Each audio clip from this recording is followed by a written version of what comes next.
Pues,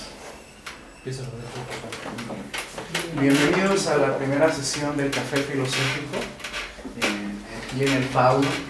Ya tenemos aquí, ahorita estoy viendo a varias personas que nos han seguido en el Instituto de las Mujeres. Muchas gracias por acompañarnos también en esta aventura.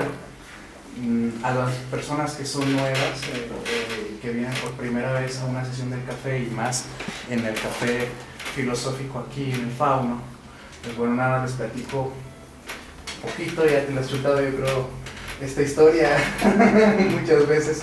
El Café Filosófico nace en una universidad, la Universidad del Centro de México. Nace como una materia así, como un proyecto de materia, y poco a poco una compañera que ahora ya no está con nosotros porque se fue a estudiar a otro lado, ella lo inicia y lleva 34 sesiones en la universidad. Ahí cita personas, muchas de las veces éramos compañeros, maestros, realmente eran personas muy allegadas a nosotros. El proyecto empezamos a ver que tenía importancia y relevancia, y cuando ella egresa, mi compañero Juan Ignacio y un servidor Víctor Hugo nos animamos a sacar el proyecto a otras instituciones, y a partir de ese momento hemos estado en varias, hasta que aterrizamos en una sede como tal que fue el Instituto de las Mujeres, y hoy pues nos inauguramos acá en el Café del Fauno. El tema que vamos a hablar, y haciendo honor a la sede que nos ha permitido estar con ellos, es el fauno. Pero a partir del fauno vamos a dar estrategias sobre el tema a abordar, que podría ser el mito. Finalmente el fauno es un mito. Entonces, a partir de ahí vamos a poder tratar algunos matices, algunas líneas sobre los mitos, qué importancia tiene, si no la tiene. De entrada podemos crear conceptos, arriesgarnos a generarlos, si no, sería pues también factible circular acerca de esto, ¿no? Y pues bueno, a continuación mi compañero Juan Ignacio, pero antes pues bueno, voy a presentar a todo el equipo. En este lado tenemos al maestro Moreno Tapia, Juan Antonio Moreno Tapia. A continuación está Rodrigo Medina Vela, que es uno de nuestros compañeros también, y Juan Ignacio Figueroa Puente, y un servidor, Víctor Hugo Galván Sánchez. Y pues cualquier duda, cualquier inquietud, háganosla saber. Otra de las cosas es de que quien quiera hablar, quien quiera dialogar, opinar, levante la mano por favor. Al término de la explicación y de esta introducción, vamos a pedir que cada uno vaya ahorita desde este momento formulando una pregunta, y al final, quien guste, formule una pregunta para sus compañeros y la diga en voz alta. Que diga su nombre y diga una pregunta, y luego pasamos y así. No la respondemos, solamente formulamos la pregunta. O sea, por ejemplo, iniciamos con usted o con las señoritas y formulamos y la aventamos. Y así nos vamos, y así. Perdón, es con relación al tema que vamos a tomar. A esta introducción que vamos a dar, vamos a aventar. Quien no guste dar la pregunta, no hay ningún problema. Inmediatamente se va a otra pregunta, y así, y hasta terminar con la señora, ya iniciamos lo que sería el diálogo. Bueno, a continuación, ¿tiene más comentarios? Ok, bueno. Bueno, antes que nada, la invitación es a que opinen, ¿no? Esto se nutre de sus opiniones y es muy rico que todos opinemos. Parece ser que la figura del fauno no nos va a dar para hablar desde la experiencia, pero van a ver que en el transcurso de introducción y del mismo desarrollo del taller va a haber puntos tangenciales donde nosotros podemos hablar desde la experiencia. ¿Sale? La invitación está hecha para que todos ustedes participen. De esto se nutre el café. Y bueno, sin más, empiezo con mi pedazo de introducción.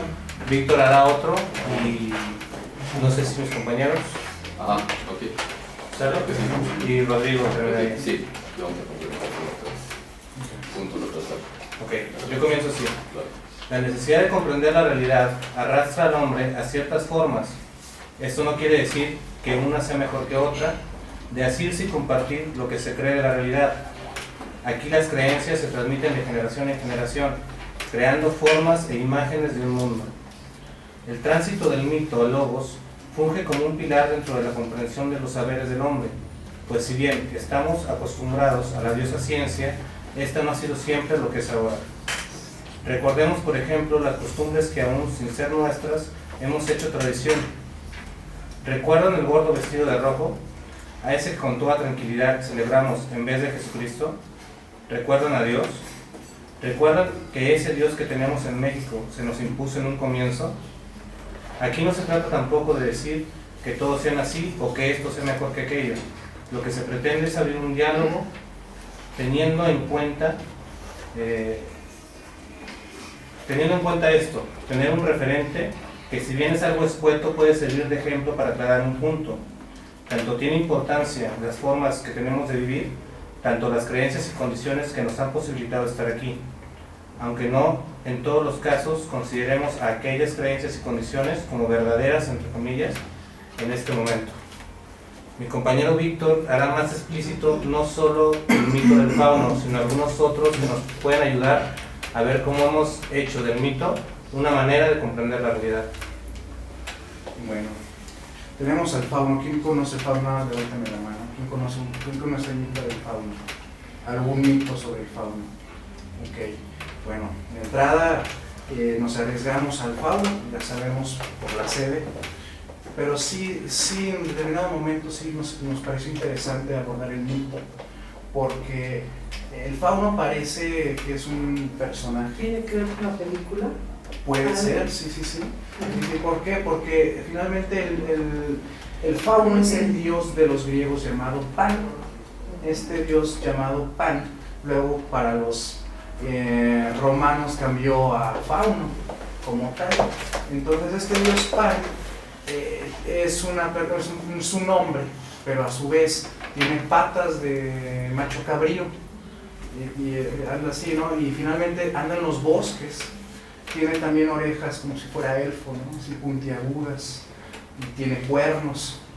Entonces este mito surge, Pan, él es muy enamoradísimo incluso, pretende a las ninfas son también una especie de hadas de los bosques, y anda tras ellos, y hay varios mitos, nos encontramos con varios en este tipo. Uno de ellos es que anda siguiendo a una ninfa, pues anda de cachondo y se arriesga a ir por una ninfa, y en su momento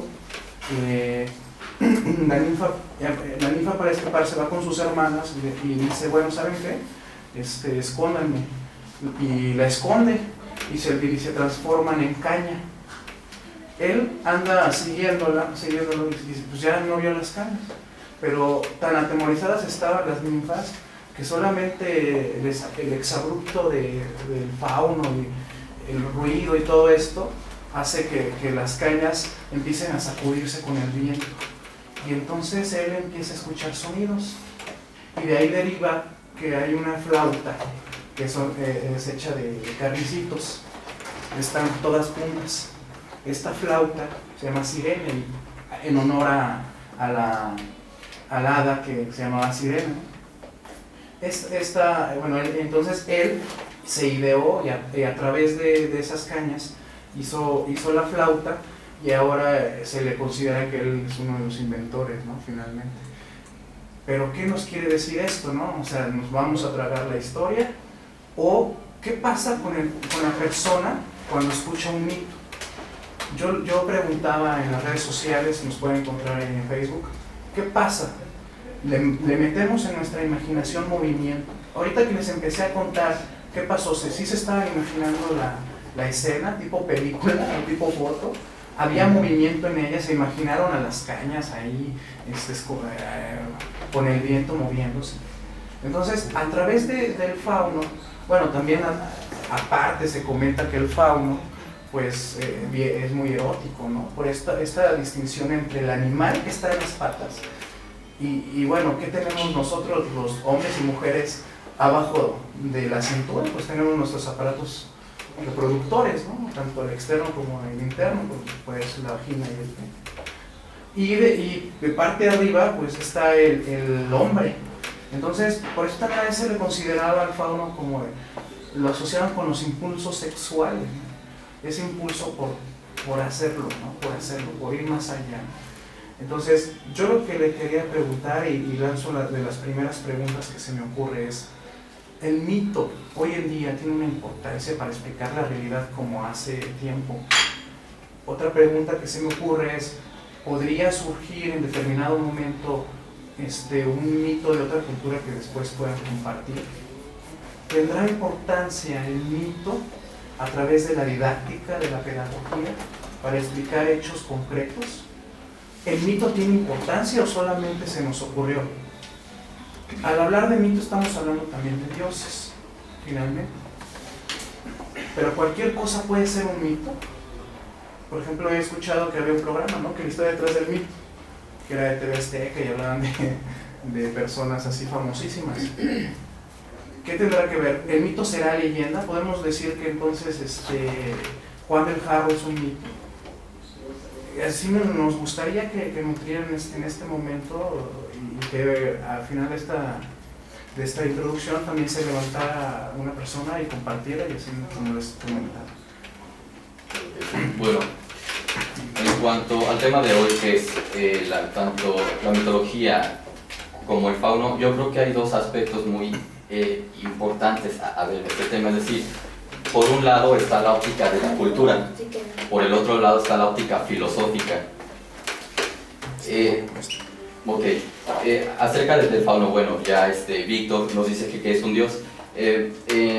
Lo que sucede es que es un semidios. ¿Qué es este semidios? Un semidios es aquel que está en medio de un dios, o los dioses y los hombres. Entonces, este tipo de semidioses pues son como que los comunicólogos entre los dioses y los hombres, es decir, son los que le entregan los mensajes de los dioses a la gente, ¿no? Entonces, bueno, esta es una forma como mitológica de verlo, pero ¿de qué forma se podría ver culturalmente? Es decir, quizás un mito solo es un depositario en donde la civilización, la que sea, coloca valores humanos, ¿no? Es decir, decimos que en el fauno pues está lo de la sexualidad, es borracho, ¿no? O sea, es decir, un mito es simplemente como que una figura fantástica, o me sirve a mí de algo culturalmente hablando. Es decir, ¿qué uso le puedo dar yo ahorita en este tiempo, ¿no? Entonces, pues yo creo que hay muchas formas de ver este tema, y depende a cómo la vea, pues yo creo que obtendremos distintos tipos de pues ópticas, ¿no? Entonces, pues no sé qué opinan de ustedes acerca de esto. Esa sería mi aportación. Me gustaría agregar a la vez algo que, como dije ya para esta introducción. Hoy en día se utilizan muchos mitos sin darnos cuenta. Por ejemplo, Freud, en su psicoanálisis, se toma el mito de Edipo y bueno, en Jung, de Electra. En este mito de Edipo, ¿no? Era el hijo que amaba a su madre, ¿no? Y igual determinadamente Electra también. Entonces, ¿qué interpretación le damos a los mitos? Que finalmente, si nosotros vemos nuestra moneda de 10, 20 centavos, 50 centavos, hay un águila devorando una serpiente. Y según la leyenda, por eso también les digo, según la leyenda, pero también según el mito, ellos vagaron, los aztecas y los mexicas, para encontrar a esa águila devorando una serpiente, y ahí fundar Tenochtitlan. Y hoy en día nos diferencia de una bandera, pues el verde, el blanco y el rojo son un símbolo, y dentro de él también hay un símbolo, ¿no?, que nos hace tener una identidad. ¿Alguien sabe cuál es el símbolo de la medicina? Es una serpiente, no es una serpiente, amarrada en un báculo, ¿no? Sí, un bastón, le llaman el bastón de Esculapio. Este bastón de Esculapio viene y deriva de una explicación religiosa como es el cristianismo y viene en la Biblia, ¿no? Que alejó finalmente al mal, hizo brotar agua. Entonces esto de curar, ¿no? Algo tan científico como la medicina está teniendo ahí un símbolo, y entonces la pregunta sería, ¿un símbolo también podría ser un mito o deriva de un mito? Sí, claro que sí. Decimos que la mitología ya la hemos superado, pero ¿qué tan mitológica es la filosofía y la cultura? Como el ejemplo que aquí dan con los símbolos. Entonces, de la misma forma, ¿qué tan mitológico es el mundo real en el que nosotros estamos aquí? O sea, ¿qué es mito y qué es real? Bueno, empezamos con las muchachas. ¿Gustan compartir una o nos esperan al final? Bueno, yo ahorita me surgió una pregunta, ahorita que hablabas de la historia del águila, del escudo. Entonces me surgió una pregunta, no sé si sea muy obvia o cómo. Pero mi pregunta sería, ¿hasta dónde entonces es un mito y hasta dónde es parte de la historia? Y la historia, ¿hasta dónde es real? La historia es real. Y hasta dónde sería un mito, por ejemplo, de lo que decías del águila, si es en realidad un mito o es historia, y hasta dónde entonces es en realidad historia o es mito. Bien, muchas gracias. Me gustan ir recordando, de repente podríamos enfocarnos en una pregunta como tal. ¿Gusta compartirnos? Señora.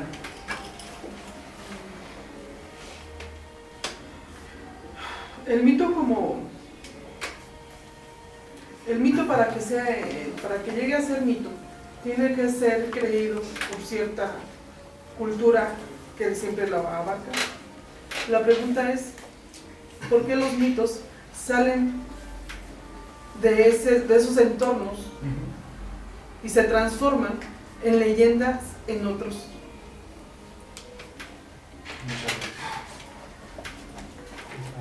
¿Ustedes compartieron? No, más adelante. Ok. Más adelante. José. ¿Por qué nos fascinan los mitos? ¿Por qué nos fascinan los mitos? Mira, no tengo pregunta concreta, más bien un comentario a lo que mencionó la primera chica del inicio. Creo que más que nada la función de un mito es el generar el sentimiento de identidad. Por ejemplo, en México, ¿para qué forjas pasas de generación a generación el símbolo del águila montada en un nopal? Para generar un símbolo. Los símbolos generan una especie de importancia cultural y trascienden y forman una identidad nacional. ¿Qué te hace sentir mexicano? ¿Con qué te identificas como mexicano? Pues con el escudo, con la bandera. Para eso sirven los mitos. Bueno, a mi perspectiva muy personal, es para forjar una identidad. Entonces creo que sería más o menos lo que yo podría contestarte a tu pregunta. Ok. ¿Qué te parece si la guardamos ahorita para entrar en ya ver el diálogo? Mujer. Fíjate que ahorita, bueno, yo nunca no me había puesto a pensar. Yo llegué algún día a analizar, a lo mejor el mito venía de una realidad y luego con el paso del tiempo empieza a tener una serie de... le empiezas a agregar cosas, ¿no? Entonces a lo mejor ya no viene a ser algo real, sino que fue cambiando con el paso del tiempo. No sé si me expliqué. Sí. ¿De qué forma lo formularías como en forma de una duda tuya? Por ejemplo, ahorita me acordé de La Llorona. Ajá. Ahorita no sé. Sí. Pienso, ¿realmente existió La Llorona o no existió? O a alguien se le ocurrió decir, ay, soñé esto, ¿no? Soñé esto y de ahí se hace la información por todos lados y después a lo mejor no fue real, pero puede ser que a lo mejor que sí existió, pero las cosas las fueron cambiando a tal manera que, pues ese para mí yo creo que ahí sería el mito, ¿no? Bueno, yo creo, no sé. Muchas gracias. Perdón, yo creo que es importante lo que mencionas, porque entonces sí hay que hacernos esa pregunta, ¿no? ¿Cuándo se separa el mito de la historia? ¿Y qué diferencias podría tener? Perdón, señor. Sí, en cuanto al ejemplo, por ejemplo, este de la Llorona, digo, eso ya tiene como de 1800, alguna cosa que se formuló este tipo de leyendas. Y sin embargo, hasta el día de hoy, todavía en los pueblos te aseguran y te juran y te prejuran que en los ríos se oye el lamento de una mujer. Y dices, bueno, ahí es donde se rompe. ¿Una fantasía? Tiene que ver la imaginación. La imaginación. Tiene que ver el miedo que quieras transmitir o un mensaje como tal. ¿Quién formula los mitos? O quizás, y como dice aquí Noemí, quizás es una necesidad, de forma que yo me pueda sentir identificado de dónde yo vengo, de dónde yo soy, ¿no? También se les agradecería que digan su nombre, bueno, la primera vez que vayan a hablar para conocernos aquí. ¿Qué les parece? Bueno, yo soy Lourdes y quiero reafirmar, yo te iba a hacer una pregunta. ¿Son necesarios los mitos entre signos de interrogación? Muy bien. Y también para reafirmar los mitos, primero que nada, nuestros antepasados buscaban una señal, no buscaban un águila devorando una serpiente, buscaban una señal, pero algo tenían que encontrar porque ya estaban muy cansados. ¿Sí? Estaban muy cansados, pero afortunadamente este mito nos ha llevado a que tengamos una historia, una identidad, como acaba de decir ella. Es necesario porque si no tuviéramos identidad, ¿qué daríamos en historia? ¿Qué clase daríamos en historia? Entonces son muy necesarios los mitos. Se ha ido distorsionando, cada quien platica la historia como le fue la jugada. Podemos ahorita hablar de Peña Nieto, cada quien de una forma u otra. Entonces los mitos así son. Estoy comparándolo un poquito con la política. Los mitos así son, cada quien los platica de acuerdo a cómo los capta cada quien y se van distorsionando a veces. Pero qué bonito que tenemos esos mitos mexicanos. Entonces, usted dice, es decir, si no hay mitos, no habría historia. No habría historia. La historia está hecha de mitos, sí, de historia. Y distorsiones de lo que ha sucedido. Sí, porque lo que ella dijo es una leyenda que es diferente a un mito. ¿Sí? La leyenda data desde los tiempos prehispánicos, desde la Llorona. ¿De qué hablamos? ¿De qué? De 1500 y tantos, ¿verdad? Entonces, sí es diferente lo que ella marca de la leyenda y el mito, porque el mito es un tema pues más como más extenso, ¿verdad? Porque creo que a través de los mitos hubo algo de realidad, igual que la leyenda, pero después nos vamos enredando un poquito con la leyenda y el mito, que a la vez sí tendríamos que meternos mucho al diccionario cuál es la diferencia de cada uno. Sí, pero en realidad, bueno, yo siempre he tomado que esa águila ya estaban cansados, llegaron y tomaron ese símbolo, les dijeron que buscaran una señal y lo tomaron. Y te vuelvo a repetir que bueno que lo tomaron porque ahora podemos tener una bandera tan hermosa que tenemos con ese mito o leyenda. Sí, yo creo que es muy importante tratar de identificar esto, la acción literaria o el suceso literario. No sé, acordémonos de Homero, por ejemplo, de Ilíada y Odisea, hasta donde lo que él cuenta es una leyenda y hasta donde se transforma en un mito. Perdón, no en mito. Perdón, bueno, no sé, yo soy, a lo mejor está muy fuera del lugar, pero pues, con lo básico de mi clase de español, y según lo que recuerdo, la diferencia entre la leyenda y un mito es que el mito no está basado en un hecho real, es más para precisamente, no sé, como dioses y darle la explicación a la creación del hombre y su sentido de ser en el mundo. Y la leyenda sí está basada en un hecho real, obviamente alterado con algún poco de magia o no sé, este tipo de brujas, si quieren. Entonces esa es la diferencia, lo cual radica. Nos dice Platón, él saca muchos mitos. Y hay uno que en particular me gusta y les gustaría compartirles. Estaban unos personajes llamados andróginos en la luna. Resulta que se creían tanto estos andróginos. ¿Cómo eran los andróginos? Bueno, finalmente eran un ser con dos cabezas y 4 miembros de brazos para acá, y 4 piernas para acá, 4 y 4. No, 2 y 2, perdón, disculpen. Sí, ya un animal todo raro. Y entonces resulta que Zeus dice, estos ya están creyendo la gran cosa, ¿no?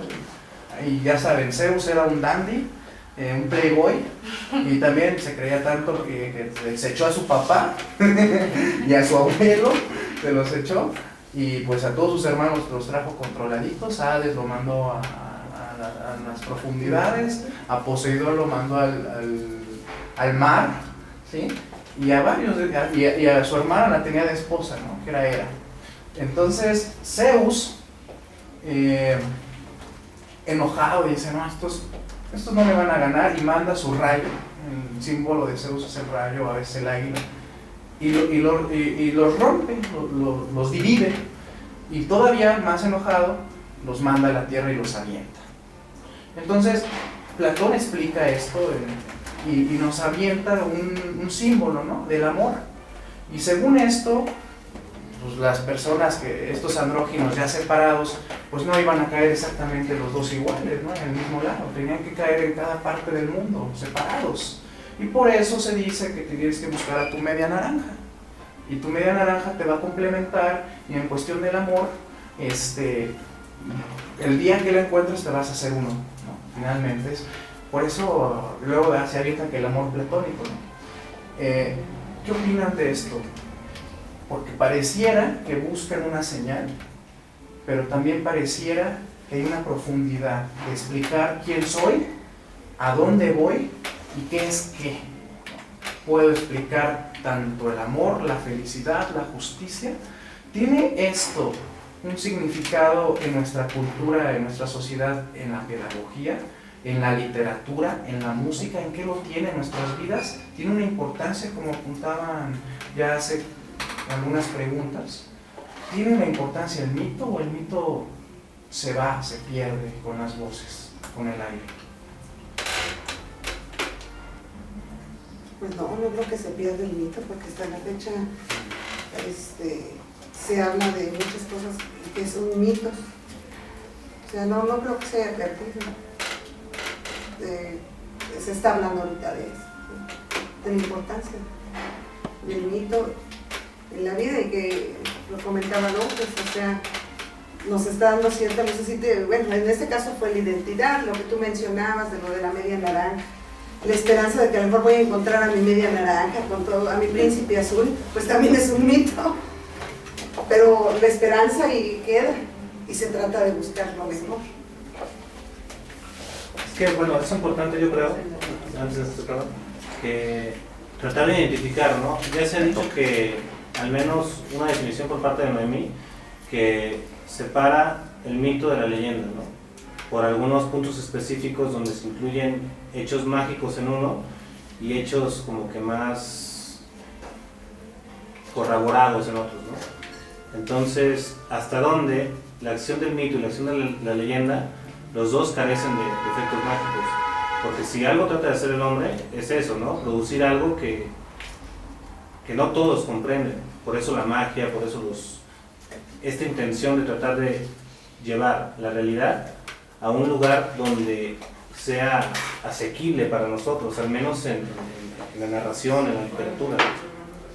¿Por qué la leyenda y el mito se separan si el efecto mágico que produce tanto uno como el otro siguen estando en nosotros? O sea, la leyenda, si es leyenda y no tiene ningún hecho mágico, ¿por qué las costumbres y las tradiciones que se desprenden de ella nos llenan a nosotros cuando las efectuamos?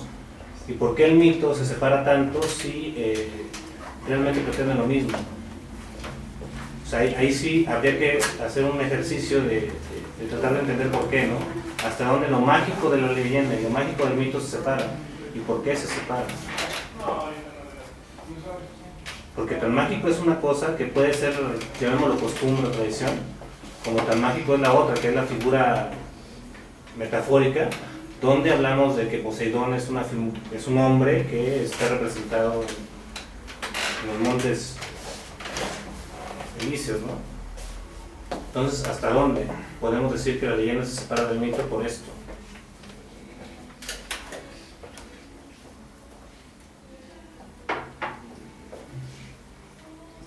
Bueno, pues digamos, por ejemplo, la leyenda. Hablemos de La Llorona. Se dice que La Llorona está basada en la Malinche. La Malinche, por tendencia histórica, pues está corroborada que sí existió. Entonces, al menos tenemos la certeza de que el personaje en quien está basado la leyenda sí vivió. En cambio, cuando hablamos de dioses y cosas míticas, no sé, como la Vía Láctea, no sé, por ejemplo, de que la Vía Láctea es un pedazo, más bien, leche, cuando el niño estaba amamantándolo y que lo escupió y chalala, no tenemos ninguna certeza de que haya existido, o sea, que realmente alguien en medio de la noche haya amamantado un dios a otro niño dios y que sí haya sucedido. En cambio de la leyenda, tenemos la certeza de que al menos existió el personaje en quien se está basando eso, o sea, en eso radica principalmente, o sea, creo que, o sea, para adentrarnos más en cuestiones más míticas, es más en cuestión de dioses, o sea, en cuestión, por ejemplo, de griegos, romanos, va más por ese lado. En cuestión de leyendas, o sea, vengámonos al sentido latino, no nos vamos tan lejos, o sea, están basados más en cosas como de que, vamos, como lo diríamos en México, le pusimos mucha crema a nuestros tacos, le pusimos mucha crema a la historia y le quisimos, no sé, dar esa capacidad de héroe, por así decirlo, a una persona en específico. Por ejemplo, es como lo decían hace rato de la historia, de que, pues, por ejemplo, de que la historia puede llegar a surgir como un elemento, sí es un elemento de identidad, porque bueno, o sea, por ejemplo, el Pípila, según cada gobierno y según cada quien lo maneje, algunos dirán que el Pípila nunca existió porque no se tiene registro histórico de que haya existido, pero algunos otros van a decir es que sí existió y es un héroe nacional. Tan es así que en Guanajuato hay una estatua, un monumento de su gran hazaña, de su proeza. Esa es la diferencia entre mito y leyenda. ¿Jesucristo existió?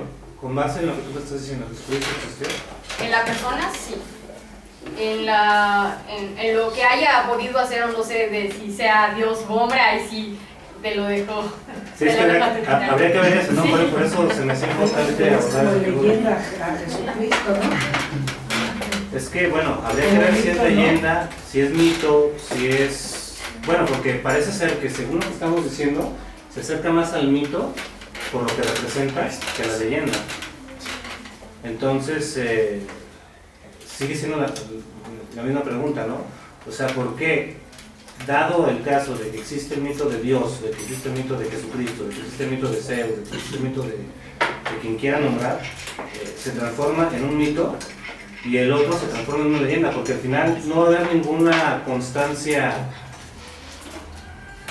bueno, menos segura, o sea, puede ser verosímil, ¿no? Por lo que puede hacer, pero no es que exista un registro, no sé, realmente, o que realmente represente una existencia. Entonces, ¿hasta dónde? Y entonces también aquí nos dicen, ok, la leyenda es más de la tierra y el mito es más de los cielos, ¿no? En resumidas cuentas. ¿Qué sería en este caso la religión? Algo que fue efectuado a través de una leyenda o mito, o ambas, o algo diferente a estas dos. ¿Qué opinan acerca de esto? A mí se me muerde. Muy bien, José. Sí, yo quería comentar hace ratito desde la experiencia personal. Bueno, yo teniendo como antecedente la infancia, ¿no? Yo cuando era niño veía mucho una serie japonesa que se llama Saint Seiya, o conocida en Latinoamérica como Los Caballeros del Zodiaco, y en esta aparecía una diosa acompañada de sus caballeros, en el original sus santos, aunque aquí se les llamó caballeros, pero que en realidad eran los santos de la diosa, que luchaban con ella para salvar al mundo, ¿no? Esta diosa Atenea, o Atenas, se enfrenta a Poseidón, se enfrenta a Hades, se enfrenta a Lucifer bíblico, ¿no? Entonces ese antecedente en relación con el mito yo lo tengo. Después, cuando ya en la adultez o pasando de la adolescencia a la adultez me separo de la cosmovisión cristiana, de los mitos cristianos o la visión de la vida cristiana, y me acerco al paganismo, nuevamente todo este sentido mítico, todas estas cuestiones mágicas, místicas, las retomo, ¿no? Y teniendo como antecedente a Atena, una diosa, una mujer, para empezar, una mujer empoderada, mis figuras míticas o divinas son mujeres, ¿no? Yo escojo la triada de 3 diosas: Aradia, que es la reina de las brujas o la diosa de las brujas, está Artemisa, la diosa de la naturaleza, y está Selene, la diosa de la luna. O sea, pero teniendo en cuenta este antecedente de mujeres totalmente empoderadas. Entonces, figuras masculinas, ¿dónde queda? ¿Dónde queda el fauno, por ejemplo? Que dentro del paganismo ha sido asociado más con Cernunnos, un dios de la mitología celta, relacionado con lo masculino, con esta apropiación del mundo a través de la fuerza, con la virilidad. Finalmente vemos que el fauno es el atributo masculino, ¿no? Él puede tener a su disposición tanto a ninfas como a mancebos, ¿no? A adolescentes varones, ¿no? Es decir, es el hombre que posee el mundo por su cualidad masculina, ¿no? Entonces, cuando yo me acerco a este mundo pagano, curiosamente, mi visión es totalmente femenina, pero femenina en alusión a mujeres empoderadas, ¿no? Mujeres que han renunciado a su feminidad. Por ejemplo, Artemisa era una diosa virgen, fue la diosa virgen siempre, nunca tuvo contacto con varón, y cuando se le acercaban los convertía en siervos para que los perros los destrozaran, ¿no? Es decir, es bien interesante esto, ¿no? Como yo rechacé hasta cierta forma mitos o divinidades asociados con lo masculino, y tenía por otro lado diosas muy empoderadas, ¿no? muy dadas al poder, a la determinación, ¿no? Entonces, el fauno yo lo he mantenido un poquito alejado, es decir, el arquetipo de la masculinidad lo he mantenido alejado. Sin embargo, lo retomo a través de las virtudes de empoderamiento de las diosas mujeres, ¿no? Desde ahí, desde esa experiencia, y me satisface mucho. Yo en lo personal me encanta el universo femenino, me encanta eso, y por eso lo mucho, ¿no? Gracias. ¿Quién tiene alguna experiencia con el mito? ¿Qué otros mitos conocen? Nada más de la cultura griega, puede ser de la cultura prehispánica. O popular, ¿no? Popular también. O ustedes se han puesto a imaginar y a formular un mito. ¿Qué tan difícil sería, ¿no? Para explicar algo, ¿no? Mira, a mí se me ocurrió que quien hace el mito tuvo que tener vivencias, ¿no? Experiencia. Sí, vivencias. Entonces yo creo que también a través de sus vivencias hizo los mitos. Aunque yo creo que un ejemplo muy bueno sería Harry Potter, donde entraría en el mito, en los mitos, ¿no? Porque siento que todo es mito. Entonces, pues tal vez el autor de los mitos tuvo que tener vivencias, porque todo autor tiene que tener vivencias, entonces los aplica al mito a través de otros personajes para que como que los esconde a través de toda esa historia que platica, esconde tal vez vivencias humanas, vivencias cotidianas. No sé, se me ocurrió ahorita. Por ejemplo, ahorita está muy en boga lo de las Olimpiadas, ¿no? Ajá. Por ejemplo, la presentación de las Olimpiadas, cuando hicieron las representaciones de toda la literatura inglesa, ¿qué querrá decir, por ejemplo, Peter Pan? El deseo eterno de ser niño, ¿no? Y cómo eso afecta, bueno, a mí me afecta mucho. La verdad. Ajá. En ese sentido. A ver, ¿cómo que eso me gustaría que no lo explicara?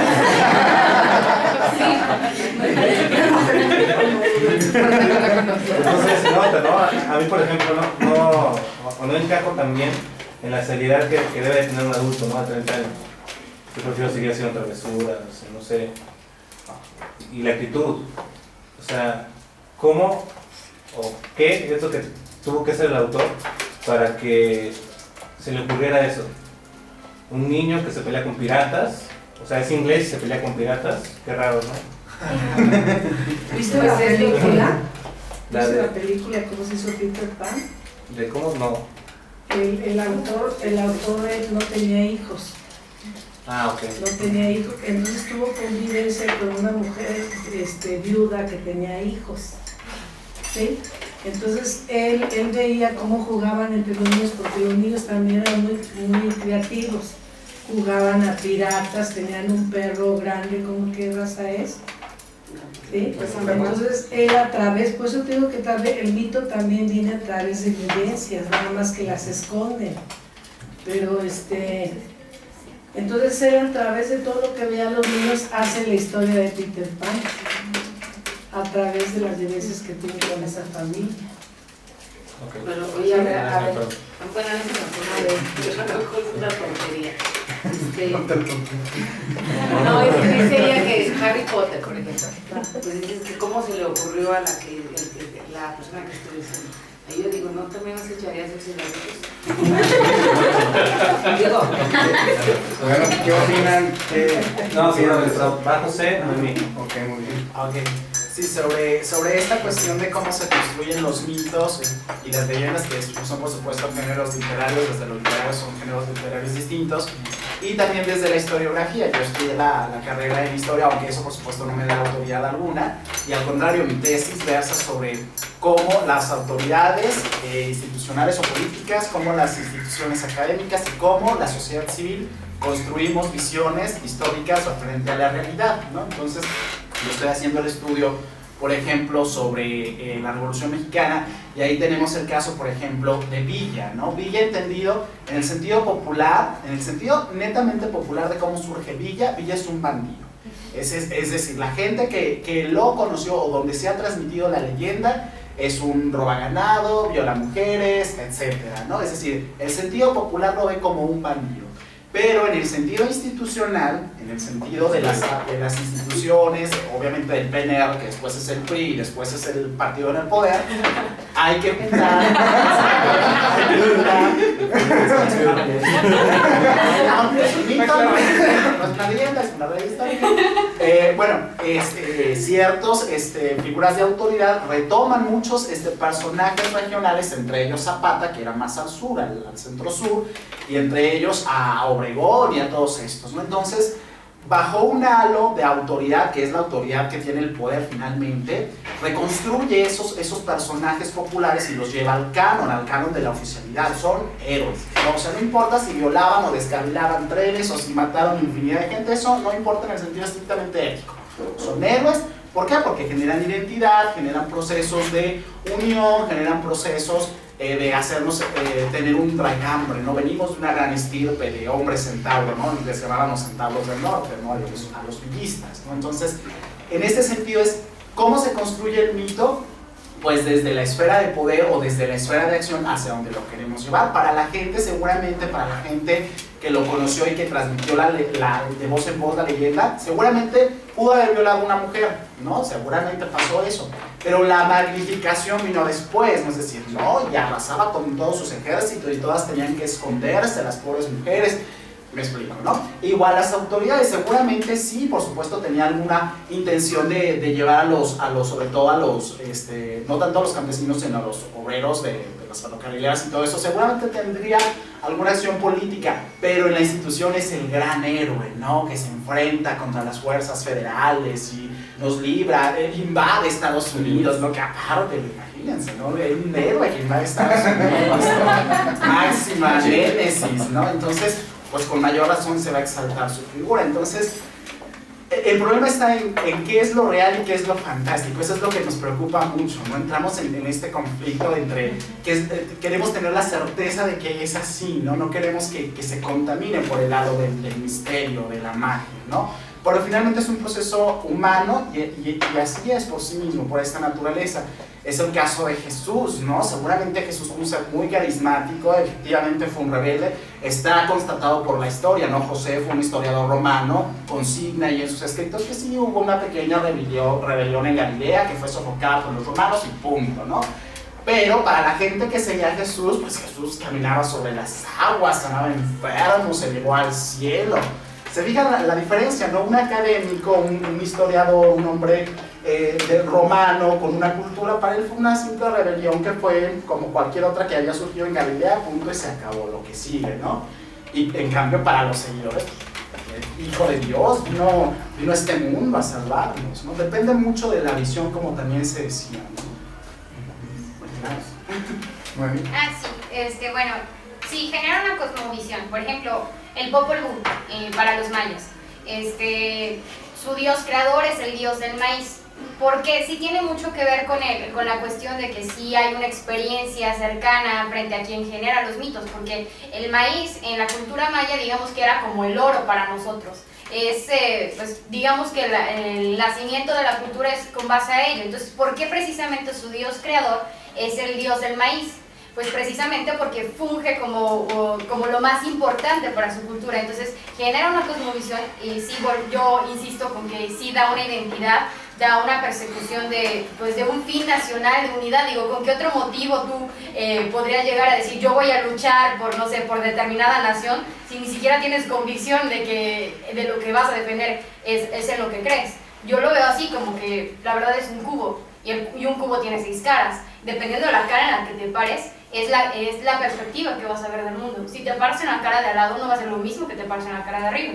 Entonces, dependiendo desde qué punto puedes llegar a decir, entonces la verdad es tan abstracta, tan amplia, que no puedes llegar a decir yo tengo enteramente toda la verdad. Sería hasta pecar de egocentrismo. A mí se me hace interesante lo que dicen a mí porque, por ejemplo, el disfracismo de los nahuas, eso de cara y corazón, va muy apegado a la cosmovisión que se puede tener de un hombre, ¿no? Sin necesariamente utilizar las metáforas, sino que utilizas elementos que tienes a la mano para decir que esta cosa es otra, y es otra que ensalza la figura de la primera. Entonces, si por ejemplo en la cultura náhuatl se pretende que los jóvenes tengan una educación donde se pretende eso, ¿no? Que tengan cara y corazón, que tengan manifestaciones de hombres para ellos y que tengan todo lo místico, toda la categorización de sentimientos que puedan formar a partir de estas enseñanzas, hasta donde los mitos nos forman y nos dicen, ¿saben qué? Por aquí se deben de ir. Muy, o sea, tratando de separar un poco esto de que dice José, ¿no? Porque también es muy cierto.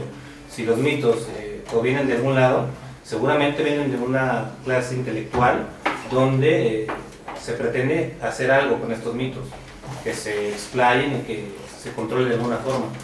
Pero si los mitos sirven de algo, ¿hacia dónde nos mandan? ¿O qué pretenden los mitos? Sí, claro, o sea, ¿cuál sería la finalidad del mito, no? Yo creo que ahora lo que hemos estado viendo es que los mitos son como una pantalla para dar a conocer virtudes y defectos humanos, ¿no? Está, por ejemplo, el caso de Hércules, que a través de su fuerza, pues, se hizo un dios.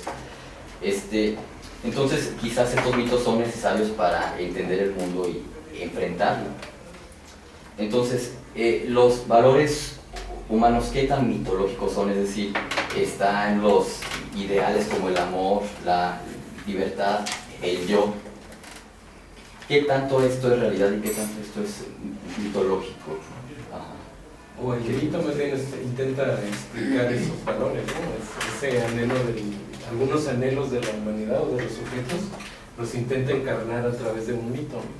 Regreso al de Peter Pan, que sí es este mito del deseo eterno de ser niño, ¿no? Y que es lo que explica en algunos casos la vocación del maestro, por ejemplo, de un profesor. O sea, es profesor porque siempre quiere estar cerca de los niños, no en el sentido pederasta, ¿no? Sino en el estar siempre joven, ¿no? Por eso siempre están con adolescentes, con niños, quieren ser siempre jóvenes, ¿no?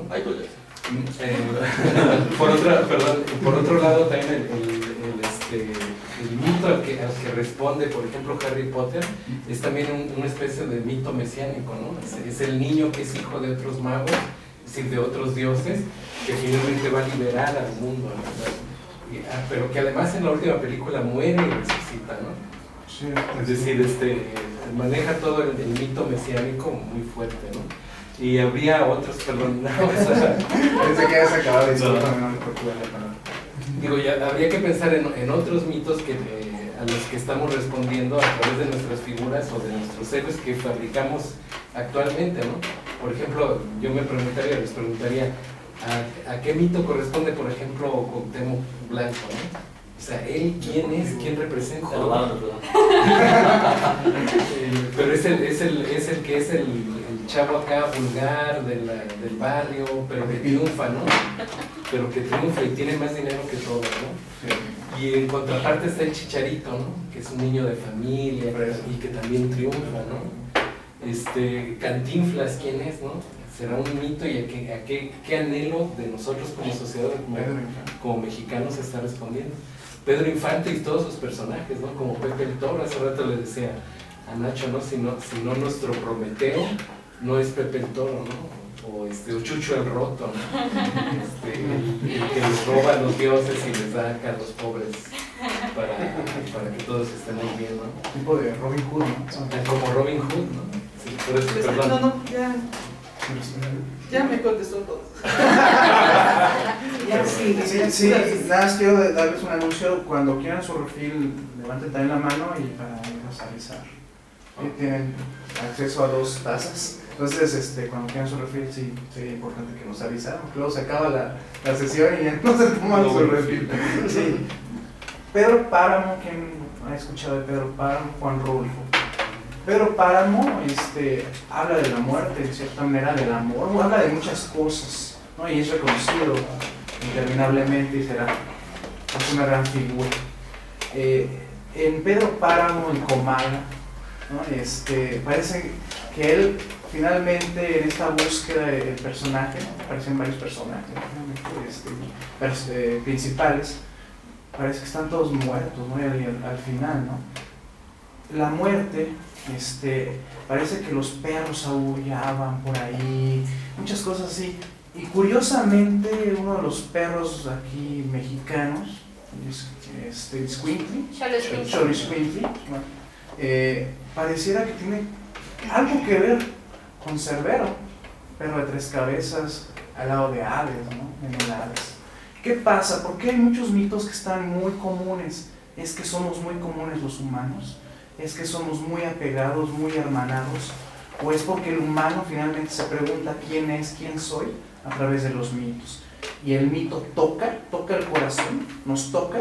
En el caso de José, como decías, a mí me encantan, me fascinan, nos tocan de repente, o simplemente pasamos y nacemos de nuestra vida también un mito. ¿Qué opinan? José. Perdón, ahí abusando ya de la palabra, ahí nada más una visión netamente antropológica, esta idea de una especie de mitos universales o compartidos, ¿no? Que nos harían tener una cierta especie de hermandad global, ¿no? Diríamos, ¿no? Es una percepción que se dio sobre todo los investigadores, los antropólogos de principios del siglo, cuando ellos veían que prácticamente todas las culturas tenían un dios solar, ¿no? O prácticamente todas las culturas tenían el mito del diluvio, ¿no? Este tipo de cuestiones. Entonces decían, y se dan muchas teorías, ¿no? Que los fenicios llegaron hasta con los mayas y les enseñaron la navegación y ese tipo de cuestiones. Son, y se nos ha pasado, ¿no? Por ejemplo, esta idea de la Eucaristía, de la transubstanciación, la de Dios que se hace pan y lo comemos. Bueno, los nahuas también tenían la Eucaristía, ¿no? Porque hacían unos bollos con forma de dioses y lo consumían, ¿no? Entonces, aparentemente, los antropólogos de aquellas épocas decían, no, pues es que hay algún elemento común. Pero los estudios posteriores nos han demostrado que no, que cada uno de estos mitos aparentemente muy parecidos o muy iguales, en realidad se explican bajo diferentes contextos muy específicos, ¿no? Por ejemplo, las pirámides del Sol y de la Luna en Teotihuacán. Todos creemos que son las pirámides del Sol y la Luna en Teotihuacán. ¿Por qué? Porque en esa visión de los primeros antropólogos, en el universal siempre se adora al Sol y a la Luna, estos principios dicotómicos, ¿no? El hombre y la mujer, la luz y la oscuridad, todo eso. Pero los estudios posteriores han demostrado que no es ni la del Sol y que no es la pirámide de la Luna. Una está asociada a Venus y otra está asociada a las Pléyades, ¿no? Por la astronomía, los estudios arqueoastronómicos más recientes han demostrado eso. Pero en la construcción popular seguimos diciendo la pirámide del Sol y de la Luna. Entonces esa idea de mitos universales que nos harían pensar en una sola esencia humana, yo le reduzco mucho a los universalismos. O sea, es una visión netamente antropológica de mi parte. Yo pensaría que cada situación tiene su propio contexto, sus propias causas, sus propios factores. Muchas gracias. Bueno, sí, también abusando de la palabra, igual que mi compañero. Pues sí, o sea, yo también la arraigo a los universalismos porque, bueno, podría suceder una cosa muy sencilla. ¿Por qué adorar al sol y a la luna? Fácil, porque pues es lo que cotidianamente es a lo que más cercano estamos y dependemos de ello. Pues el sol y la luna pues son fenómenos que físicamente le dan esencia a la humanidad. Por eso creo que algunos mitos se vuelven como universales, porque se asocian con fenómenos que en diferentes culturas son tan cotidianos que pueden llegar a suceder. Bueno, ahora, desde la experiencia, yo he estado muy adentrada, digamos que a la mitología griega. Me gustaba mucho cuando era niña leer, entonces me metía mucho a las enciclopedias. Por ejemplo, en el caso de Rodrigo, que comentaba ahorita de Hércules y la de los valores de la humanidad, probablemente Hércules representa uno de esos valores, porque bueno, Hércules se va en busca del vellocino de oro cuando mata a sus hijos, a través de, pues no sé, de un engaño de Hera que lo quería pues como destruir. Entonces se va y para redimirse por haber matado a sus hijos, y se va a buscar ese mentado vellocino de oro que es como que la salvación, y regresa como el perro entre las patas, ya tratando de perdonarse, de eximirse de esa culpa que cargaba por haber matado a sus propios hijos, aunque hubiese sido por engaños. Entonces yo creo que esos mitos sí representan un poco de la humanidad, de los valores del hombre, y es que, por ejemplo, hablemos de Afrodita, de esta diosa seductora, de cómo realmente es, pues no sé, aceptada una mujer, pues no sé, si pudiese decirlo, hasta prostituta, como lo hubiesen llamado los griegos, que la prostitución es una de las profesiones más antiguas. Entonces, creo que sí tiene que ver con un poco de la moral, o sea, sí está igual y basado en un poco de realidad. A lo mejor, o sea, sí está un poquito más ensaltado o no sé, tratando de hacerlo más irreal de lo que es, pero sí tiene que ver con un poco de la humanidad, o sea, y también para educar, o sea, para educar a la gente, para decirle cómo pensar, cómo debe ser, cómo comportarse. ¿Cómo debe? ¿Quién opina lo contrario? ¿Quién comparte esta opinión? Bueno, pero no exactamente de eso, me surge una duda. ¿Hasta dónde podríamos llamar mito, por ejemplo, algo que existe o que aparentemente existió, pero que la gente lo duda? Por ejemplo, el viaje a la luna. ¿Por qué tanta tecnología y no se ha regresado de nuevo, por ejemplo? Y, por ejemplo, también hay mitos que aparentemente sí son comprobados. Por ejemplo, lo de la película del perro, que iba todo el tiempo en busca de su amo, que ya había muerto. No sé si llegaron a ver la película. Siempre Hachi, ¿no? Siempre a tu lado. ¿Hasta dónde, por ejemplo, probablemente podemos llamarle mito algo que aparentemente sí existió, pero que la gente lo duda? ¿Eso ya se lo convierte en mito cuando la gente lo duda? ¿Quién me quiere contestar? Yo hace rato dije que el mito viene de las vivencias, nada más que viene disfrazado. También, un ejemplo, se han encontrado restos de dragones, especies de dragones, y se supone que el dragón fue un mito. Últimamente también se cree que hay sirenas, pero son animales, son dos tipos de animales que tuvieron, ¿cómo se llama?, que se cruzaron. Entonces, vuelvo a repetir, son vivencias, entonces, pues podemos creer. Creer o no, ¿no? Finalmente, aquí, ¿quién cree y quién es el que no cree? ¿Y en qué consiste el creer?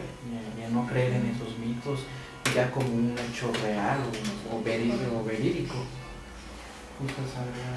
Sí, en el caso de que nos decía Noemi sobre que quizás un Dios es como el modelo a seguir que necesita seguir un ser humano, ¿no? O quizás un modelo de ser humano que tiene ciertas características, ¿no? Por ejemplo, yo les doy el ejemplo del fauno, ¿no? El fauno, como ya lo dijimos, pues es un ser que tiene una adicción al sexo, ¿no? Freud, el psicoanalítico de Austria, nos dice que el ser humano la finalidad del ser humano, su última finalidad es el sexo, es decir, todo lo que hace el ser humano tiende porque quiere sexo finalmente, es decir, ¿qué relación hay entre el fauno y esta visión antropológica de Freud? O si ustedes quizás me dan un ejemplo con otro mito, ¿qué piensan acerca de eso? Es que es difícil tratar de hacer relaciones. Bueno, no, o sea, no de hacer relaciones, sino de... Le voy a poner para que no se confunda.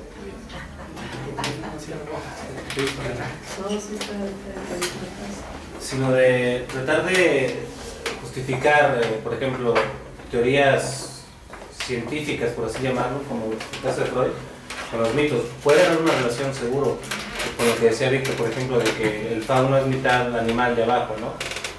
Pero sí se me haría mucho más interesante, por ejemplo, tratar de conocer por parte de los participantes, si no es que existen mitos, cuentos de personas que estén haciendo una interpretación de la realidad diferente a la nuestra.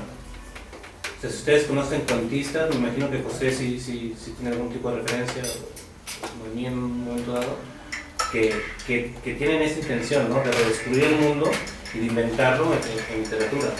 Perdón, José. Sí, bueno, yo tocaría dos compañeros míos, escritores, bueno, compañeros escritores, que serían Violeta García, que es una joven escritora potosina, que ha reinterpretado en su cuento la leyenda, en este caso la leyenda de San Sebastián, el santo de la tradición católica. Lo ha llevado a un contexto contemporáneo, donde, bueno, sabemos que San Sebastián, en uno de sus... Él sufre dos martirios, ¿no? Uno donde es asaeteado y otro donde le cortan la cabeza, ¿no? Estas bonitas historias cristianas. Entonces, su primer martirio, él es asaeteado, y la representación icónica de San Sebastián, la tenemos en catedral, la tenemos aquí en su templo de San Sebastián, es un mancebo, semidesnudo, con flechas en su cuarto, ¿no? Entonces, Violeta lo que ha hecho es llevar ese contexto, aparte sumándole el contexto que es un símbolo gay, San Sebastián es un símbolo gay, lo ha llevado a un niño afeminado que escribe en su cuaderno o dibuja en su cuaderno corazones con flechas y se las quiere dedicar al niño que le gusta, ¿no? Y entonces, igual que San Sebastián, por querer ser cristiano, o sea, San Sebastián era un soldado romano que quería ser cristiano y por eso lo matan, obviamente. Igual, Rosita, el personaje del cuento, sufre el acoso de los demás porque él quería amar a este otro chico, a su amiguito, y todos los demás empiezan a burlarse de él, ¿no? Entonces Violeta lo que hace es llevar la idea del mito, las flechas son ahora las burlas, ¿no? El odio hacia los cristianos es ahora la homofobia, el odio hacia los afeminados, hacia los gays, ¿no? Y bueno, San Sebastián y Rosita pues son finalmente el héroe que a pesar de todo, a pesar del sufrimiento, a pesar de la desolación, pues sale avante, ¿no? Finalmente San Sebastián es un santo, está en el canon, y pues Rosita es un niño afeminado que seguramente si creéis el personaje, si habláramos de una novela sería gay y estaría con un chico, ¿no? Y otro caso sería ya un poco, por supuesto, más estructurado, por supuesto, mucho más profundo, y tal vez yo no tenga palabras para explicarlo, es el caso de Roberto Collis, que es maestro, por cierto, de los compañeros.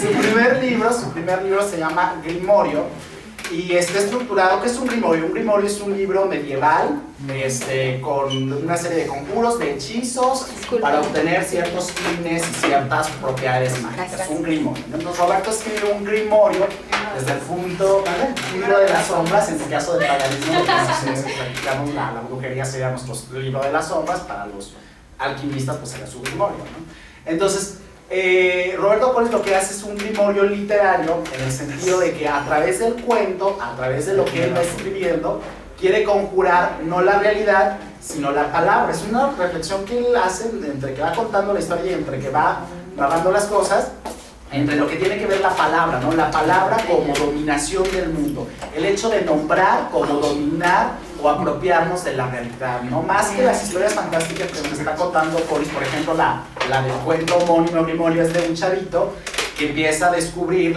sus propiedades mágicas, que contra su padrastro, contra sus maestros, etcétera, y supuestamente les hace conjuros, pero él se da cuenta que la magia no reside en rituales, en ponerse tablillas debajo de los talones, no consiste en eso, sino en el hecho de la palabra, ¿no? Hay un hechizo que le hace a su supuesto padrastro, donde en una ensalada hace su ensalada, una famosa ensalada que también el autor la hace, pero aquí estamos hablando del personaje.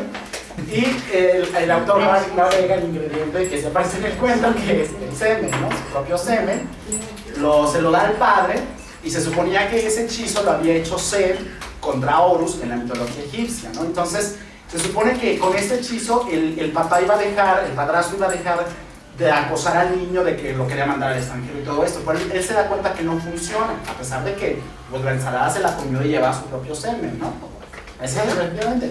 Pero él se da cuenta de que no funciona porque no ha usado la palabra, no ha hecho uso de la palabra, ¿no? Acuérdense que en nuestra tradición judeocristiana la palabra es Dios crea el mundo con la palabra, no hágase la luz y sale la luz, ¿no? La palabra es el poder, ¿no? Entonces lo que él hace es clamar a su semen, como había hecho Horus contra Set, ¿no? Entonces ¿qué es clamar? Es rogarle al semen que haga la acción, ¿no? Yo le ruego a mi propia esencia, bueno, no lo dice así, pero yo lo interpreto en mi imaginación. Yo le ruego a mi semen, a mi energía, pues que este calor pues aplaque, ¿no? Y efectivamente, cuando clama su semen, se supone que ya no pasa nada. No les cuento el final porque el final es un giro de tuerca, lo que les acabo de contar, es muy interesante. Y tiene que ver con el mito de Edipo también, es muy interesante, pero es otra interpretación, es decir, un mito egipcio que tiene que ver con el uso del poder, pero no en el poder material, sino en el hecho de la palabra, que tiene que ver con la filosofía, ¿no? Es decir, lo que nombramos existe, lo que nombramos es ontológico, aunque sea producto de la imaginación, pero el hecho de nombrarlo ya lo hace real, ¿no? Por esos dos ejemplos te los recomiendo mucho, muy fáciles de conseguir, y por ahí si los ven en la calle seguramente también vean que sabes. Sí, están los 7 pesos ahí, ¿no? Quisiera preguntarles, hablando de todo este tipo, porque también curiosamente lo que no se nombra no existe, ¿no? Y esto me lo decía en el Instituto de la Mujer, en cuestión de géneros, ¿no? Que si tú no dices muchacha, tú dices muchachos, generalmente lo amplías y ya metes a la mujer ahí, ¿no? Y entonces parece ser que hay una postura totalmente interesante, ¿no? Lo que no se nombra no existe como tal, ¿no? Esto del nombrar para existir. Eso se los pongo entre paréntesis a ver quién me gusta comentarlo. Y también acerca del héroe que ha venido hablando, el héroe tiene que sufrir, tendría que morir. ¿Por qué? Para ser héroe, pero en caso de Villa, de Zapata, de Obregón, de Madera o de Madero, de Jesús, del Chicharito, tendrá que sufrir en algún momento y venir su decadencia, así como Cuauhtémoc Blanco, ¿no? Tendrán que quemarle. ¿Qué le pasa, no? O sea, no sé, ¿quién gusta comentar? Mira, todo lo malo tiene que morir, como Medusa, ¿verdad? Todo malo tiene que morir, pues desgraciadamente dice que lo bueno también, ¿verdad? En el caso de afortunadamente Fox le dio mucho hincapié al género femenino y masculino. Entonces, si ustedes se fijan, él empezó a separar los géneros. Como que hizo mucho hincapié cada vez que hablaba, bueno, es un punto bueno a su favor de Fox, ¿verdad? Entonces, sí es cierto, cuando hablaban nada más los hombres hicieron la tierra, los hombres, y a nosotros nos dejaban por abajo. Entonces todo lo que ha sucedido a través del tiempo pues nos ha dado más valor a las mujeres, nos ha dado más valor, ya saben que podemos estar al pie del hombre, o sea, podemos estar no al pie sino a la par, ¿verdad? A la par de los hombres, y ojalá esos términos se acaben en nada más decir hombres, para que sepan también.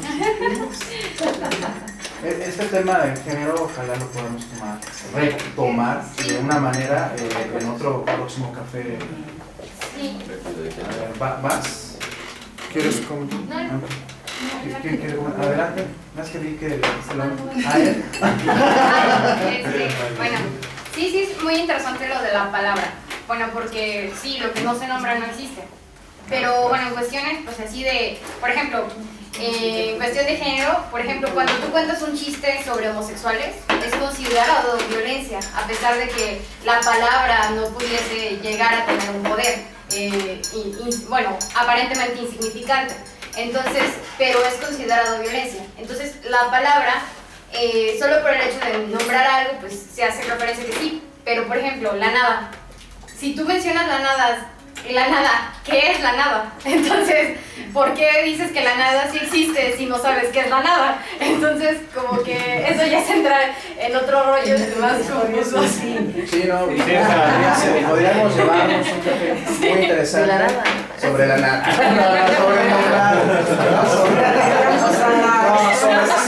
Sobre esto, ¿no? Realmente el ser, el existir a través del lenguaje, de lo hablado, de lo pronunciado. Pero bueno, retomamos, se los planteé entre paréntesis porque finalmente estamos hablando del mito, pero todo tiene relación. Entonces, ¿qué mito ustedes conocen?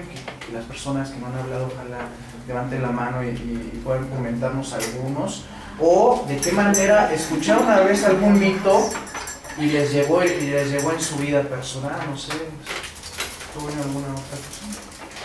Yo sí. Okay. Perdón, antes de acerca de lo que dicen en el medio de la nada, hay filósofos que se dedican a hablar de lo que no es, o sea, de lo que es la nada, ¿no? De lo que puede ser, o sea, Jean-Paul Sartre tiene creo que 3 apartados de la nada, ¿no? Y versa mucho sobre eso para tratar de explicar lo que no es. Entonces, hasta de la nada se puede hablar, es el problema, ¿no? Si existe algo que podemos decir, es que existe su contrario. Entonces, que nosotros tengamos la pretensión o la comodidad de hablar de una de las polaridades, pues está bien, ¿no? Porque es más cómodo y más asequible para nosotros poder hablar de eso. Pero de que existe el otro polo y de que se puede hablar bastante y complicado del tema, se puede. Perdón. Sí, es acerca de esto mismo sobre lo que no existe, ni el nihilismo, ¿no? Es decir, nada como concepto aquí en Occidente no se entiende, es decir, la diferencia entre Occidente y Oriente es muy notoria, sobre todo en la forma de pensar las cosas, en la lógica y bueno, sobre todo en la forma en que se comunica la gente, en su lenguaje, ¿no? En Oriente nada como lo ven desde otro aspecto, desde otra óptica, para ellos sí existe, ¿no? También recuerdo, bueno, otro mito que a mí creo que se me hace muy notorio es el de la espacialidad, ¿no? Es decir, decimos que el cielo está acá y el infierno está acá. ¿Qué tan mitológico es eso? De hecho, en Oriente no se conoce ni un cielo ni un infierno como lo vemos aquí, ¿no? Es decir, aquí tenemos la lógica de que el cielo, bueno, está acá, el infierno acá. Es que eso proviene mucho de Dante, ¿no? O sea, la versión cristiana del infierno, definitivamente yo creo que tuvo mucho que ver la Divina Comedia para... La literatura, dice. Ajá. Sí, porque en la referencia bíblica no hay ninguna existencia, no se hace alusión de cómo es el infierno hasta después de Dante. Ahí es donde aplicaría el mito, para aplicarlo a la vida cotidiana. Necesitamos tener infierno y cielo para portarnos bien. Ahí se podría aplicar. Y para saber en dónde está, arriba y abajo, ¿no? Espacialidad. Pero, ¿será diferente la mitología en Occidente que en Oriente?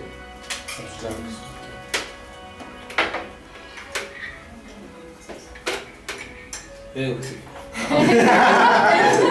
De las personas que no han hablado, ojalá nos gustaría. Aquí ves venir a dialogar. No teman que digan, voy a decir algo estúpido para los demás, porque nada es estúpido. Nosotros tenemos esa creencia. Lo estúpido aquí lo decimos. Nosotros somos los estúpidos, ustedes no. Entonces, finalmente, ojalá que se animen los que no han hablado. Ya está apagada. No me estoy... Ya está apagada. No se apuren. No, o sea, ¿cómo puede influir el mito en la vida misma para realizar tal o cual cosa? Se me está ocurriendo, dicen, los camarones son buenos afrodisíacos. Es un mito, es una realidad. Pero ya con creerlo, aunque no son tan efectos, pero ya con La sugestión. ¿Por qué los ostiones serán afrodisíacos? O sea, ¿qué le vieron de afrodisíaco? Me imagino, o sea... Sí, bueno, dice. Parecen, si las han visto, ¿no? Parecen mocos, ¿no? Están babosos. Sí. Un café sobre el moco. No, sí, o sea, usando la imaginación sí, ¿no? Pero... ¿por qué tendría que ser afrodisíaco? O sea, sí, toda la idea, ¿no? Pero bueno. Sí, bueno, ¿de dónde lo sacan? De su panchito.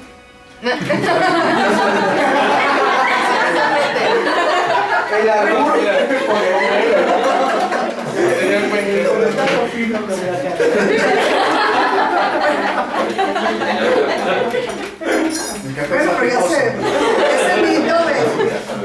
Tenía chile el café. Era como el chocolate de Moctezuma. En fin, ese mito ayuda a que se lleven por buen término esas situaciones sexuales. Ay, no, sí, aunque a lo mejor no realmente no tenga alguna sustancia, algún elemento que sí realmente sea afrodisíaco, pero si ya lo tiene uno en la mente, Sí, claro. pues ya así como que, ay, no, sí, cierto. En este caso es como que el mito en cuanto a cómo organiza una sociedad, ¿no? Sí. O que ella hace pensar que es cierto y que no es verdad. O Sí. que está bien y que está mal. Sí, porque también, bueno, aquí el mito también podía llevar, o sea, para llevarnos a disfrutar o algo bueno, como también un mito negativo que nos impida, pues, hacer algunas buenas acciones o malas, ¿no?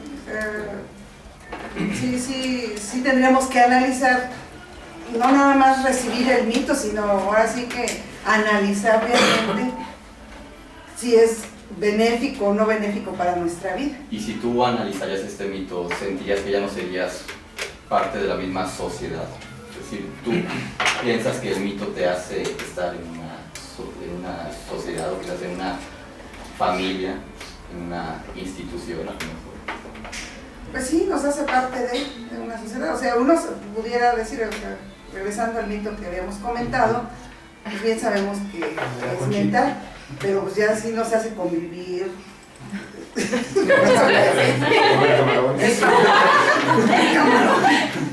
tiene que ver el misterio? ¿Qué tiene que ver el misterio, lo misterioso aquí? Este asunto. Es lo que del atrae, misterio. ¿no? ¿Será cierto? ¿Qué opinan?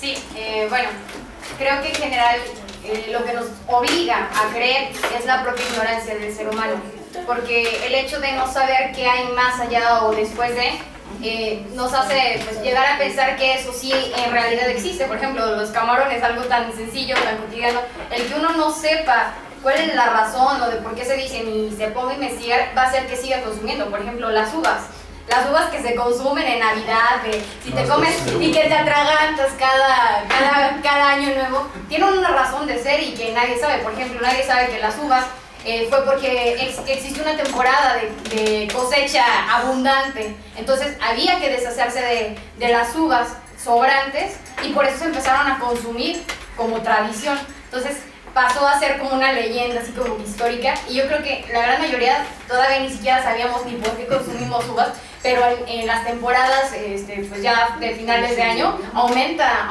en grandes cantidades por cuestiones de consumo y por cuestiones de tradición. Entonces, pero es nuestra propia ignorancia del ser humano, en que no sabemos ni qué onda ni nada, lo que nos obliga a creer, y vamos a seguir creyendo en tanto el ser humano esté condenado a la duda. O sea, en tanto el ser humano no obtenga respuestas, las va a seguir haciendo.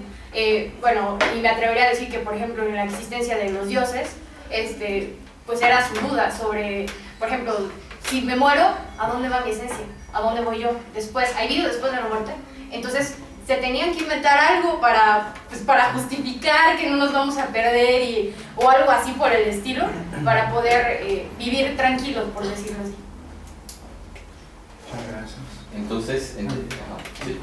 Bueno, después de todo lo que he estado escuchando, pues como decía en un principio, los mitos, siento que son una forma de identidad, pero también que algunos los inventaron como una forma de control, ¿no? Por ejemplo, la religión, todo lo que bueno, yo ahorita se me vino a la mente lo de la aparición de la Virgen de Guadalupe, ¿no? Por ejemplo, si es una leyenda, también, pero muchos creemos, y eso nos hace también tener una identidad porque es la Virgen de México, ¿no? O sea, la Virgen Morena. Entonces existió nopalero, bueno, ahí se desatan muchas cosas, pero sí lo siento como una forma de identidad, pero también una forma un poco de control de a lo mejor de unos cuantos hacia la población. Es que sin duda, a pesar del control que puede existir a través de las tradiciones literarias o de las tradiciones que tal vez no sean literarias pero que se hacen, no sé si sea tanto de identidad, pero sí de pertenencia, ¿no? Y esto de pertenecer a algo frente a las posibilidades que nos brinda la nada en un momento dado, o el existencialismo más crudo, ¿no? Por ejemplo, yo siempre he pensado que de creer a no creer es mejor creer. O sea, definitivamente en lo que tú creas es preferible creer, siempre, sin duda. Acerca de lo que hablan, como dicen, muchas veces los mitos los utilizamos como formas de comportamiento autómatas. Es decir, los hacemos pero no estamos conscientes de por qué lo estamos haciendo o qué finalidad tiene últimamente. Entonces, ¿desde cuándo un mito se convierte en una superstición y por qué? Porque la gente tiene miedo por lo que decía, no sabemos lo que decía Noemí, ¿verdad?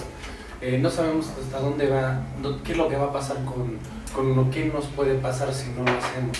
Por eso es que, por ejemplo, cuando alguien te hace algo, tú dudas entre si te vengas o no, porque viene o piensas que puede existir un karma. Entonces, esa parte de que no sabes realmente, si realmente le haces y algún mal, crees que de alguna otra manera se te va a resarcir.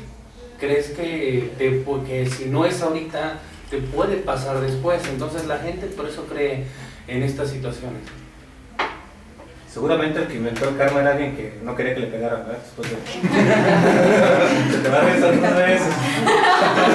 Y aparece la idea del pecado, ¿no? También, aquí en nuestra cultura, ¿no? Finalmente haces algo malo y ya pequé y ya no alcanzo, ¿no? La calificación de 10, ¿no? Y ando en 8.5, mejor tengo que ir a confesarme. Y por ejemplo, Michel Foucault habla del sacerdocio, ¿no? De cómo el sacerdocio, por medio de eso también hay un control, ¿no? Él sabe tus pecados, él es el único que puede curarte en ese sentido, ¿no? En el alma, ¿no? Sí, después hace un análisis de cómo el psicoanalista vino a suplir esta figura que era el sacerdocio, ¿no? Entonces ya no tienes que ir al sacerdote si no crees, no hay bronca, ¿no? Ve con el psicoanalista a decirle que eres infiel, a decirle que no puedes dormir porque tienes ciertas cosas. Y lo que hace el psiquiatra es que por medio de la palabra, o sea, los cristianos tampoco estaban tan alejados de lo útil que puede ser esto, ¿no? O sea, ni siquiera es que, bueno, a menos de ya patologías, y las llamo patologías porque así se les refiere, más grandes se medica, ¿no? Pero generalmente la dinámica del psiquiatra o del psicoanalista es por medio de la palabra hacerte reflexionar a ti. Entonces sí eres infiel, pero si te está ocasionando un problema, ¿por qué eres infiel? Y ahí es donde se mueve el cuate y entonces la creencia que él tenía o la calentura, que no, pero definitivamente es una creencia, ¿no? ¿Sabes qué? Voy a ir con otra chava y yo creo que voy a estar bien así. Entonces, ¿hasta dónde, no? Y hasta dónde el discurso del cristiano y el discurso del psicoanalista se refiere a mitos o a creencias personales. O sea, ya ni siquiera a mitos que vengan de fuera, sino a creencias que uno mismo está provocando. Pues en este caso lo único que cambia sería el antídoto, ¿no? Para curar esa falta que yo hice. En un caso de, bueno, dame 10 pesos de limosna y pues ya estás bien, ¿no? O sea, ya. O en el caso del psicoanalista, si te tomas esta pastilla que está aquí o si haces estos ejercicios, pues quizás vas a estar bien, ¿no? O sea... Las indulgencias, ¿no? Ajá, exactamente. Pasan a ser pastillas. Bueno, miren, por cuestiones de tiempo, vamos a tratar de cerrar. Ahora, queremos 5 opiniones, ojalá se animen. Seguimos invitando, nosotros no vamos a forzar a nadie, solamente pues tenemos que invitar a que opinen, levanten la mano y de una vez nos gustaría saber quién va después de quién. ¿Qué les pareció? Si les gustó, ¿qué opinan de este café? Pero aparte, con el tema, ¿no?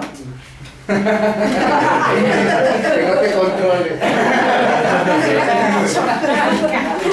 ¿Qué les pareció? Si les gustó, y aparte el tema, ¿no? El tema, ¿qué conclusión pudiesen haber llegado? ¿Qué se llevan del tema? ¿Qué se llevan del mito? Ahorita que salgan, que van a empezar a filosofar, ¿no? Finalmente, aquí está pudiese estar el filosofar, pero el filosofar yo, bueno, en lo personal siempre pienso que empieza ya, cuando uno sale de este café, en toda la semana lo que se lleva, lo que no, y si no se lleva nada es porque, bueno, realmente no estuvo muy bueno, pero ojalá que sí. Bueno, 5 personas, levanten la mano y va una tras otra. 1, 2, 3, 4, 5. Señora, 1, muy bien. Y luego 2. No, ¿quién? ¿Sí? Bueno, mira, nada más a la conclusión que llegué es que los mitos nos hacen a veces daño.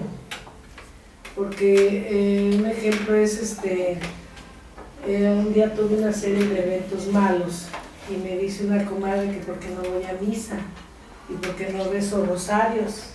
Entonces se va muy enclavado en los mitos. Y pues me empecé a apurar, ¿verdad? Dije, Dios mío, de verdad me pasa eso, pero no, yo todavía ya no voy a misa ni rezo rosarios. Yo llegué a la conclusión que yo tengo que creer en Dios a mi manera, no a la manera que me dicen los demás. Tal vez puede ser algo que tal vez yo llegué a creer a mi manera, las enseñanzas que me dio alguien, ¿verdad? A través también de los mitos. Pero lo importante es que los mitos nos lleven a creer, a aplicarlos a nuestra vida cuando nos sirva. Nada más. Muchas gracias. La persona número 2. Que no existe todavía porque adelante.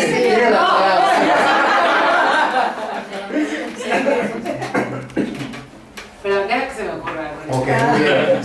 Sí, bueno, yo sí llego a estas conclusiones que son estas dicotomías del bien y el mal, por ejemplo, del yin y el yang, todas estas cosas que tienen que existir para que todos estemos aquí, como una carga positiva de energía con una negativa de energía que se llegan a unir. Son todas estas cuestiones que, irrefutablemente, por ejemplo, el mito tiene que tener otra contraparte, una versión de la realidad que haga contrapeso para que exista. Entonces, yo creo que sí, que el mito tiene una razón de ser porque la sociedad así lo quiso y que, pues, por ejemplo, en el caso de Dios, o sea, ¿por qué Dios tiene que ser un ser monstruoso y un ser temible, un castigo? ¿Por qué no puedes llegar a decir si Dios ama a todos, si es bueno y bondadoso? Toma eso y chalala y X lo del mito, o sea, si te sirve para tu vida, acéptalo, pero yo creo que ya no es tan práctico en la cotidianidad porque el mito ya está alejado de todas estas creencias científicas y todas estas cosas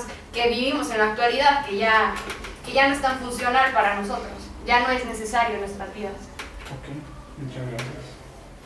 José, Bueno, yo por el contrario sí pienso que los mitos siguen estando presentes en todo momento, siguen construyendo nuestras realidades de muy diversos sentidos y en ese sentido creo que el mito como tal, como proceso humano, no podría desaparecer porque es parte misma de la esencia humana, ¿no? Nos hemos explicado, la ciencia incluso, la historiografía, la filosofía incluso pudieran ser hasta sucedáneos de la mitología, ¿no? Incluso pudieran serlo, ¿no? Entonces yo creo que como inherente al ser humano van a estar presentes siempre, que tanto el humano sea humano. Ya si evoluciona otra cosa, pues quién sabe.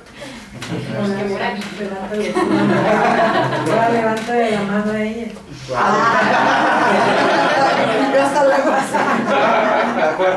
Aquí alguien. La cuarta persona, gustan. Allá atrás están muy calladas. Eso es todo. Estamos con la cámara. Se escudan. Gustan. Cuarto, muy bien. Yo también, al igual que compañero, pienso que los mitos son parte del ser humano y que son necesarios porque, como ustedes también comentaban hace rato, es necesario creer en algo para el ser humano. Entonces, por eso inventamos los mitos, por eso inventamos las leyendas. Creo que van a continuar. A lo mejor llega, bueno, por ejemplo, lo de los dioses y todo eso, sí, porque es la necesidad del ser humano de creer. Eso ni me ¿Cuál es tu gustó. nombre, perdón? Alma. Alma. Alma, Alma. perfecto. Muy bien. Y la última conclusión. ¿Ya se le ocurrió a Luciano? La última conclusión. Ya tiene rato levantando la mano. No le hacen caso. No, mira, yo creo que sí tienes razón, Hugo, que sí te llevas muchas cosas. Yo ahorita en lo que ustedes están opinando, yo estoy pensando mil cosas, y eso que nada más, todavía estoy aquí, ¿eh? Porque sí, a lo mejor me voy a llevar muchas cosas, me gustó. No había, Lupita siempre me había invitado y hoy, bueno, tuve la oportunidad de estar aquí, me gustó mucho. Muchas gracias. Y también me hizo pensar muchas cosas. Yo creo que sí, los mitos sí te pueden servir. Yo creo que sí hay que tomar, como todo, decía mi hermana, no, toma lo que te sirve. Y a lo mejor hay buenas cosas que puedes tomar, hay cosas que no, pero las tienes que rechazar. Yo no voy con eso, como lo de la religión, ¿verdad? Y bueno, pues nada más eso. Ok, muchas gracias. Toño, ¿gusta agregar algo? Pues lo que comentaba hace rato, ¿no? El mito de repente responde a un anhelo de la humanidad o de los sujetos que le ayudan a vivir, como decía Noemí hace rato, ¿no? Que al responder esos anhelos a través de un mito o de una figura que construye, pues le ayuda a sobrevivir, ¿no? Y hacer de su vida algo útil a lo mejor, ¿no? Porque también estaría en contraparte esta angustia de la finitud del sujeto, ¿no?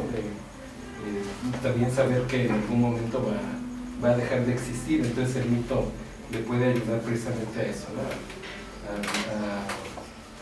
A saber que puede haber algo más, ¿no? Diferente a lo que vive en ese momento. Muchas gracias.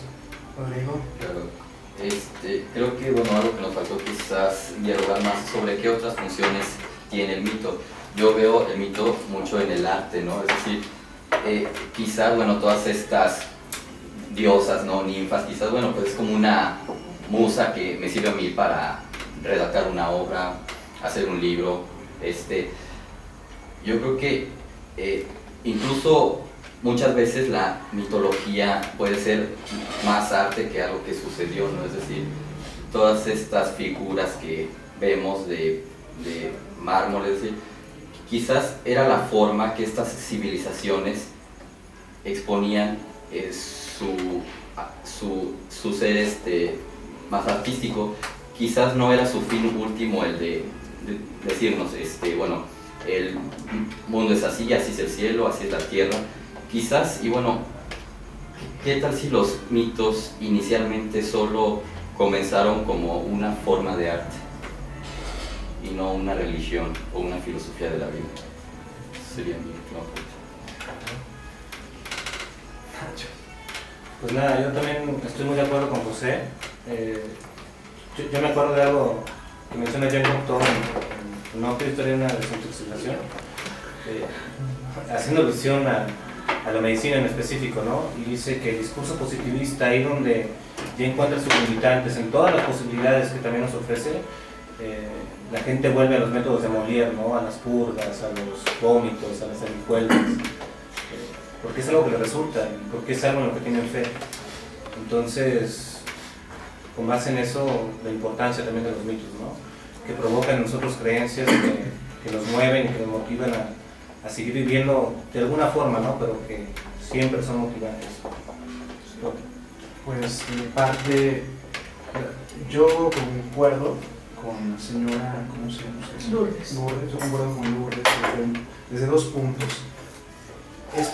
Existen los mitos por la experiencia, pero debe haber una experiencia personal para su apropiación, para su interpretación, ¿no? Finalmente, estas dos, ida y venida de experiencias, una que ya se plasmó y otra que se va a plasmar, ¿no? Entonces, finalmente, yo sí pienso, generalmente casi nunca doy mi comentario en referente, siempre me gusta lanzar las preguntas, pero yo sí pienso que tiene importancia el mito desde el momento en que nos paramos de la cama, vemos el sol y queremos conocerlo. conocer la realidad, conocernos a nosotros mismos y conocer la realidad. Yo, a nombre de todo el equipo de Café Filosófico, de Toño, de Rodrigo, del Nacho,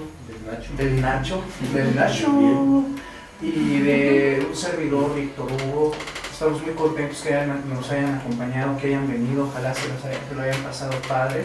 El próximo tema, de una vez se los lanzo, es la erótica desde un contexto potosino. Este es un tema que propuso Nacho y que pues vamos a tratar de abordar entre todos aquí. Pues la erótica, ¿no? De hecho, el tema es las posibilidades de la erótica frente a un contexto potosino. Ah, muy bien que me corregiste. Bueno, finalmente. Muchas gracias. Me gustaría que nos diéramos un gran aplauso por esta sesión.